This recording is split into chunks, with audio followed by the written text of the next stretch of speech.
Tęsime tyrinėjančių pokalbių ciklą apie psichodinamiką versle ir kalbėsime apie emocinį nuovargį iš šios gilesnės perspektyvos.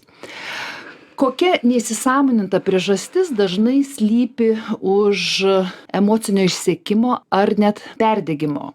Į šį klausimą ieškosime atsakymo su Ramune Radiene, buvusia verslininke, geštalto psichoterapijos praktike. Labas, Ramune. Labas, Rasa. Šiandien tave pasikviečiau kaip žmogų iš verslo, jau kuris yra šiuo metu išėjęs. Ir mes planuojam panalizuoti tavo asmeninį atvejį. Kas tau yra emocinis nuovargis ir kaip atsitiko, kad jis tapo ilgalaikiu?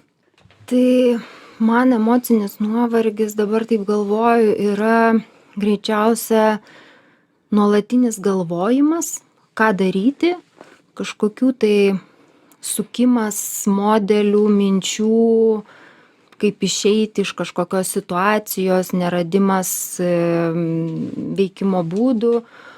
Nors taip, svarstydama prieš, nuo ko viskas prasidėjo, galvoju, kad greičiausiai didžiausią įtaką padarė gal net neveikimas, o tiesiog toks sustingimas ir galvojimas, tai kaip čia taip dabar? Kaip čia viskas bus? Jo, kaip čia viskas bus. O jeigu sukonkretintum, kada tau prasidėjo arba kokie išoriniai įvykiai tai paleido? Pradėsiu prieš istoriją šiek tiek, kai prasidėjo pandemija, mano Amazono verslas labai sparčiai augo. Tiesiog neįtikėtinai, aš neįsivaizdavau, kad gali būti tokie skaičiai, tokie dideli pardavimai. Ir kai pandemija baigėsi, tie pardavimai taip pat labai stipriai pradėjo krist. Bet aš tam nebuvau visiškai pasiruošus, aš neįsivaizdavau, kad taip gali būti. Ir man tai buvo, šokas iš tikrųjų. Ir tas tęsiasi kelis metus. Ir tu emocinį nuovargį įvardini kaip tokią išraišką, kad yra pasikartojančios mintis, pastovės galvojimas, kaip daryti, bet niekas nesikeičia ir to pasekoje labai blogėja pati būsena. Taip, iš tiesų aš tikrai blogai jaučiausi tiek fiziškai, tiek emociškai. Ne visada net gal suprasdavau savo savijautą. Iš tikrųjų, pirmus metus aš taip galvoju, aš net nesuvokiau gal, kad situacija yra bloga. Aš dabar taip atgal, galvodama, galvoju, kad aš net savo pripažinti nepripažinau, kad situacija yra tikrai bloga. Ir galvoju, per tą laikotarpį, nes aš visą tą laiką asmeninę terapiją vaikščiojau, aš gal tik vieną kartą tą temą kėliau terapijai. Taip, kai kitas temas tikrai kėliau ne vieną kartą, tai irgi aš neįsisąmoninau, kad tai yra problema.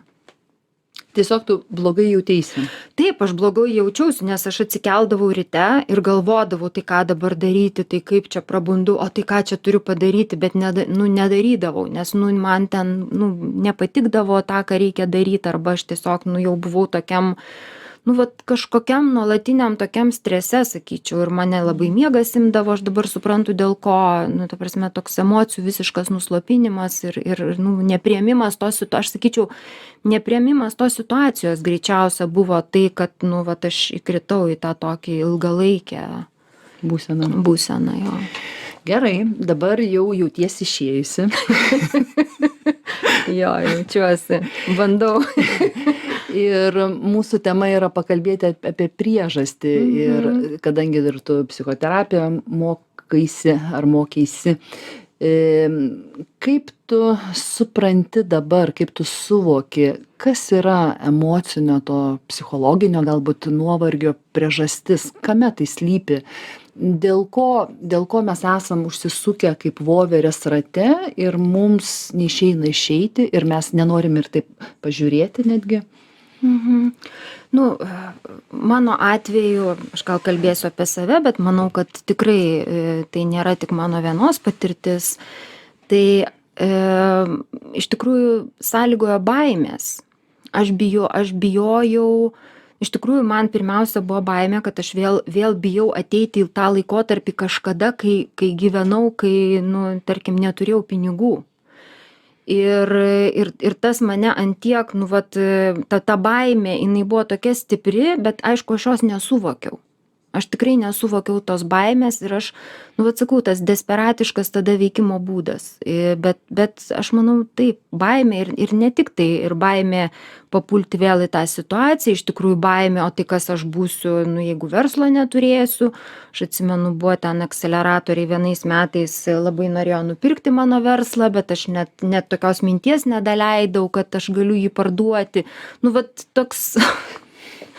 Jo, bet iš tikrųjų tai baimė, nes, nu, aš irgi kėliau klausimą, nekėliau klausimą, bet dabar aš taip vat jau suvokiu jau prieš kurį laiką, kad, nu, taip aš bijojau likti be savo to identiteto, kaip verslininkės identiteto, kas aš būsiu tada, ne, nu, va toks, nu, sunkus tie klausimai, sunku iš tikrųjų pripažinti savo, ne, kad, nu, aš bijau, ne, kažko, arba kad aš bijau apie tai, kas buvo ten kažkada, nors mūsų gyvenimas juk kartojasi, mes, nu, tikrai ciklais vaikštom.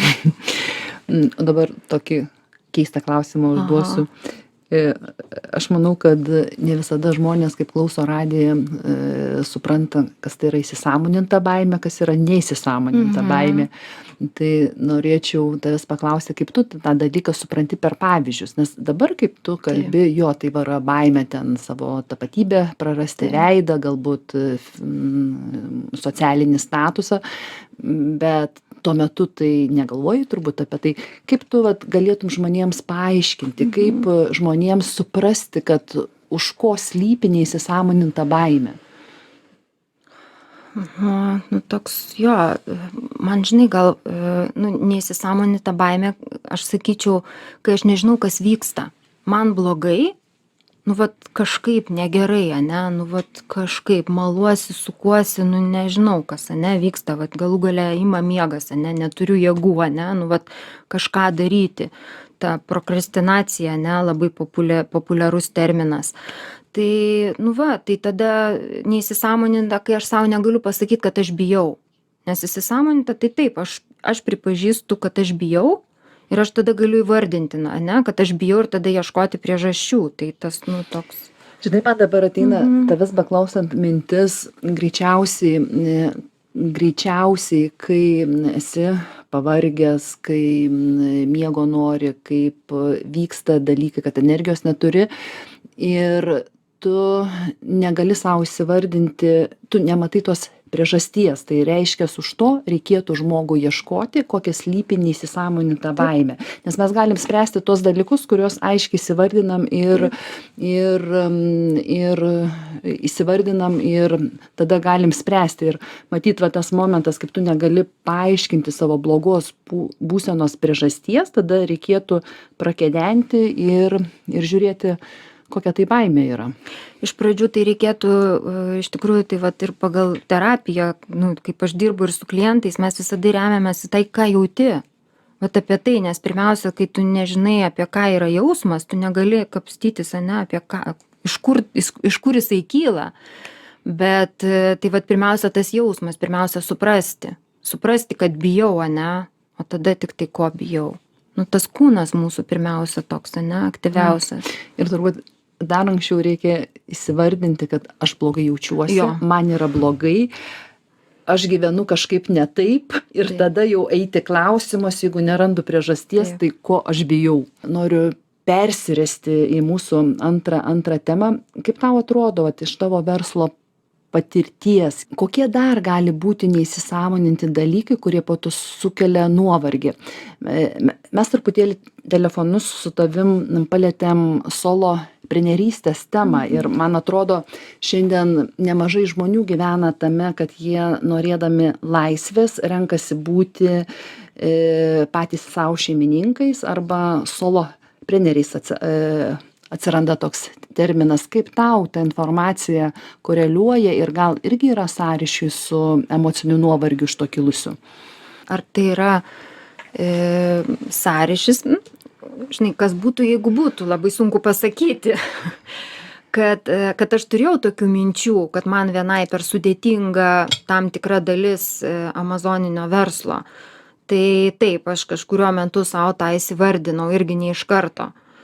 Tai taip, jeigu aš būčiau ne viena, galbūt aš nebūčiau pardavus verslo ir nebūtų toks, kaip sakant, nu, kritimas, ne, žemyn ir, nu, ta prasme, galų gale tas pardavimas. Bet,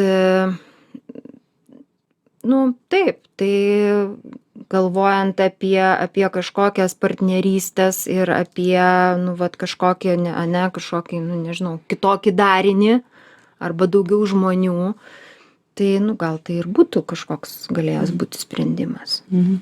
Nes matyt, versle neįsisąmonintų baimių labai įvairių gali būti. Gal mes galim per pavyzdžius tam tikrus perėti, kokius tu savo aplinkoj matai. Žinai, ne taip žmonės lengvai dalinasi baimėm. Tikrai. Čia, žinai, mes asmeniniam kažkokiam baimėm sunkiai dalinamės, jeigu suprantam, ne, kad kažko bijom.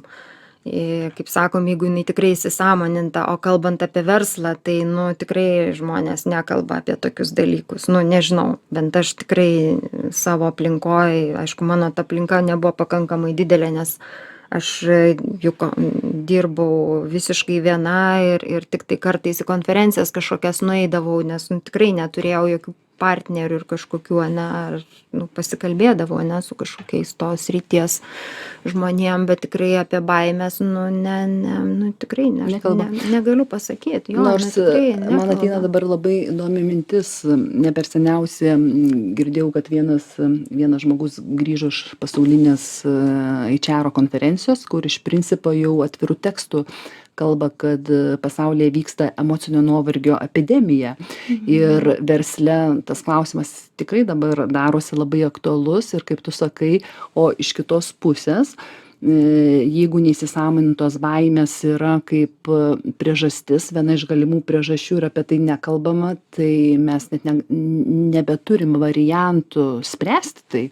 Nu jo, ir tas, supranti, tada pasidaro tokiu labai individualiu, kaip sakyt, individualiam lygmenį, nes tos baimės, jos vis tiek juk nėra universalios, jos tik, nu, priklausomai nuo kiek konkretaus žmogaus, tokias patirtis, kokias jisai turėjo, nu, tai tos ir baimės ateina iš ten, ne, ir sakyti, kad tai yra baimės, nu, taip, pinigai vienas iš dalykų greičiausia, ne, kodėl žmonės ir versle atsiduria ir uždirba tų pinigų, tai, nu, tikėtina, kad tikrai pinigai gali būti kažkokiu aspektu, žinai, baimė, ne, prarasti, nežinau, kur investuoti, tokių beje irgi esu girdėjus, ką daryti su pinigais, ne, kai jų yra pakankamai daug, kur desperatiškai bando investuoti. Tai, nu, jo, galim tik tai nebent kažkokias temas apibrėžti, ne, nu, ten, nežinau, pinigai, kažkoks saugumas, ne, šeimos gerovė, nu, kas gali, ne, įtakoti, nu, iš kur kilt baimė. Man dar ateina mintis, kad greičiausiai, kaip mes vardinam, kad žmonės ten dėl pinigų, saugumas, ten, nežinau, dėl vaikų išsimokslinimų, daug gali būti variantų, bet toks pamatinis dalykas yra, greičiausiai mes esam susikūrę įsivaizduojamą realybę, kas yra mano geras gyvenimas. Ir mes antiek susitapatinam su įsivaizduojamu geru gyvenimu, kad bet koks mažas pokytis mums atrodo, kad jau aš būsiu nelaimingas, nesėkmingas ir stengiuosi tą įsivaizduojamą atvirutę laikyti savo galvoje. Ir matyt, va čia tas yra, kaip tu sakai, kad mes kiekvienas turim savo įsivaizdavimą ir mums labai sunku paleisti tą įsivaizdavimą. Ir kaip pasekmė yra bloga būsena. Ir jeigu aš nepripažįstu blogos būsenos, dar esu išjungęs kūnų pojūčius, tai ir tada mes sakom, va, aplinkui emocinio nuovargio epidemija, tai ką dabar daryti? Ir aš dar, žinai, nes tu prieš tai pasakė emocinis nuovargis ir perdegimas. Ir aš, žinai, tu manęs tada paklausai, ar tai, kai kalbėjom telefonu, ar perdegimas, ir man tai labai atsiskiria, nes aš tikrai neturėjau perdegimo, aš tikrai nebuvau persidirbus. Tikrai nebuvau persidirbus, pas mane viskas buvo galvoj. Nu, ta prasme, kad tikrai, nu, amazoninis verslas, toks, koks jisai mano, buvo tikrai nedidelis, tikrai nereikalavo ten tiek daug dirbti, ne, nuo ryto iki vakaro. Tai, nu va, bet dėja, nu va, tas toks emocinis tas nuovargis atsitiko, bet tai nebuvo tikrai perdegimas, nes aš perdegimą, kai suprantu, kai labai daug, nu, labai tikslų daug, labai daug dirbama, ne. Laiko trūksta. Taip, laiko trūksta, nėra kada pailsėti, nu, čia toks labai fizinis, sakyčiau, gal labiau fizinis. Nu, ne tik aš. Gerai, tai labai gerai atskyrei perdegimą nuo emocinio nuovargio. Mes šiandien daugiau kalbam apie emocinį nuovargį. Ir dabar noriu tave pakviesti pakalbėti apie tai, ką daryti. Ką daryti žmogui, kuris va dabar klauso laidą. Jisai supranta, kad jo yra bloga būsena ir nori pastoviai miegoti, daug valgyt pradėjo, mano manymu, viena iš emocinio nuovargio išraiškų socialiniuose tinkluose. Laikas eina valandom, nežinau, serialai eina valandom, mažina bendravimo žmonių skaičių, kokios čia dar gali būti. Papildus pradėjo vartoti, alkoholį, sportuoti labai daug. Koks kitas, bet kokia kita priklausomybė, jo. Bloga būsena vis tiek yra ir žmogus neranda tam priežasties. Nuo ko pradėti išeiti iš emocinio nuovargio? Kokį tu pabandytum dabar receptą pateikti iš savo patirties? Nes iš principo, kaip mes išeinam iš kažko, jeigu mes ištraukiam tam tikrą informaciją, kitam žmogui tai gali būti rekomendacijos.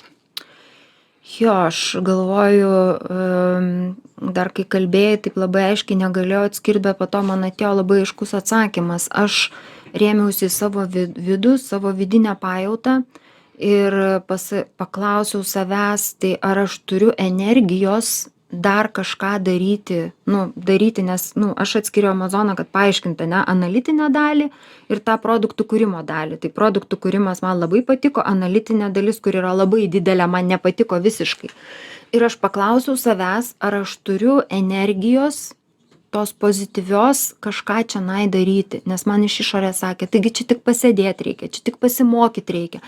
Bet aš supratau, kad energijos tam aš neturiu visiškai.